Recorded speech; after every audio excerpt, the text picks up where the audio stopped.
Yes. Okay. So a few weeks ago, my classmate Eduardo made the claim that creationism taught in schools would have a negative effect on children. He supported his claim by saying that creationism negatively conflicts with science and history and that creationism has no evidence. The main problem with Eduardo's argument is that he implied that creationism only applied to the subject of science. I'm here to help you realize that creationism may not be a science at all, but can be applied to the other fields of learning. Though I agree with Eduardo that creationism should not be taught as a science, I don't think that creationism should be rejected in the public schools completely. Creationism can prove to be extremely beneficial to a child's education and development in terms of history, philosophy, and literature beyond just a scientific evolutionary understanding. My main counterclaim today is that creationism being taught in public schools would have a positive effect on children. I will support this claim in 3 ways. The first being that the Bible is a story, meaning that not all of it is meant to be taken literally. The second being creationism is beneficial if it were taught in a literature or critical thinking class. And finally, the simple fact that children learn best through storytelling. My first supporting claim is that the Bible is a story and some parts of it are not meant to be taken literally. Like many stories involving teaching a lesson or moral, there are some parts of the story that are not literal, and the Bible is no exception. Eduardo argues that creationism negatively conflicts with science and history, and the Roman Catholic Church agrees. According to the Times newspaper in October of 2005, the Roman Catholic Church announced that not all parts of the Bible are true by stating, "We should not expect to find in Scripture full scientific accuracy or complete historical precision." The bishop describes how the symbolic language of the Bible should be respected as opposed to interpreted literally. Indeed, truth can be expressed in a variety of forms beyond that of applying the scientific methods. Concepts such as love, loyalty, and sacrifice can be studied in scientific labs, but are often better expressed and understood in a parent's bedtime story to a child.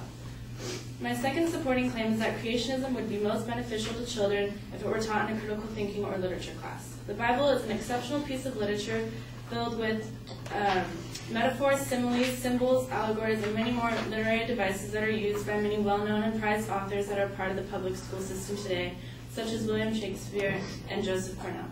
Take, for example, the verse from Matthew 5:13 to 5:16. "You are the light of the world. A city on a hill cannot be hidden. Neither do people light a lamp and put it under a bowl. Instead, they put it on its stand, and it gives light to everyone in the house.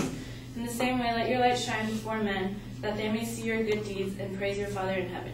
As you can hear, the excerpt is filled with metaphors that can be discussed with and interpreted differently by children to help them grasp the actual meaning of the message through literal devices, preparing them for future readings and essays that they will complete later on in their education. The Bible is also made up of multiple short stories which result in a lesson being taught or a moral being learned, which leads me to my last claim. My third and final claim, or supporting claim, is that children learn best through storytelling. Storytelling is the oldest form of communication between human beings. It begins in the early years through means of paintings on cave walls and continues to be a main source of communication today through the use of words and actions. In 2005, Camilla Cooper, author of The Power of a Story, Teaching Through Storytelling, expressed how storytelling plays a crucial role in helping children develop by helping them learn to communicate their emotions, feelings, and personal experiences to others. Storytelling through Greek mythology was introduced to me during the 6th grade. The story that stood out most to me was the story of Icarus, who flew too close to the sun, resulting in the wax that made up his wings that allowed him to fly to melt, causing him to fall to his death. I learned that the lesson that I should always listen to my parents, and more importantly, that I should respect moderation. However, I learned roughly the same moral from the Tower of Babel story in the Bible, yet I was not taught this in school. I, along with many others, such as Tom Head, author of many novels about civil rights, believe that it is unfair to a student's education to teach them one form of religion through storytelling such as Greek mythology and not another such as creationism. The creation story in the Bible is not a story of cells dividing, fish evolving into mammals, or even the Big Bang. The deeper meaning of the story is how people went through the first steps of understanding the concept of God and the building of a culture that has shaped our heritage as strongly as evolution. In conclusion, the teaching of creationism in public schools would positively affect children. We must understand that not all parts of the Bible are meant to be taken literally and realize that some parts are expressed as metaphors. It is for this reason that it would be a good idea to teach creationism in public schools as a critical thinking class, in order to help improve students' understanding of the many different types of literary devices that are used in the Bible and other stories.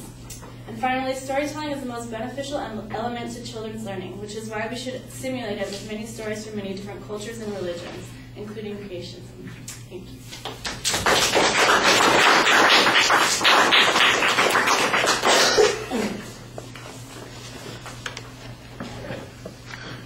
All right, I thought you had an interesting strategy here in arguing the presupposition of the advocate's point. You're in essence suggesting that he's kind of created this bifurcation, that it's either good or bad, and he's neglected the ways that it could be applied, and that the other ways that it could be applied would have some particular value. So I thought you did a nice job explaining that. You set up your own structure on the responses, and on a couple of those points, you integrate some responses to the advocate's supporting arguments, but you never really talk much about the information or the reasoning that the advocate used. You're always sticking to your counterclaims on those points.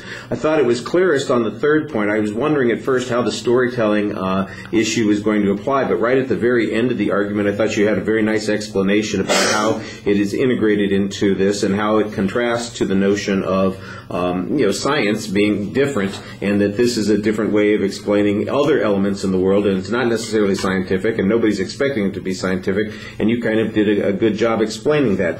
Presentation, I think, is a little inconsistent. Your audience contact needs to be a little more regular.